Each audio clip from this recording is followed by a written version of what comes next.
நிறைய கஸ்டமர் நம்ம கடையில வந்து வாட்ஸ்அப் கால் பண்ணா டிஸ்பிளேல வரல, மொபைல் ப்ராப்ளமா அப்படின்னு வராங்க. அதுக்கான சொல்யூஷன் தான் இப்ப நம்ம சொல்ல போறோம். இப்ப இது என்னோட போனு, வாட்ஸ்அப் ஓபன் பண்ணிட்டு இப்ப நான் கால் பண்றேன், பாத்துக்கோங்க.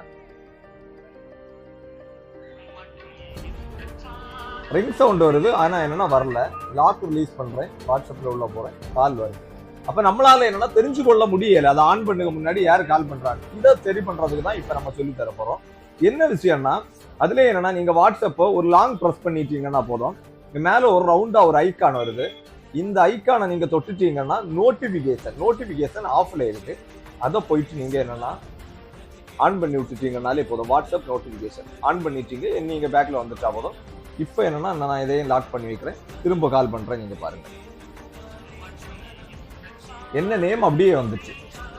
ஏன்னா இந்த மாதிரிப்பட்ட சில தகவல்கள் நம்ம தெரியாமலே நம்ம என்ன மொபைல் கம்ப்ளைண்ட் அப்படின்னு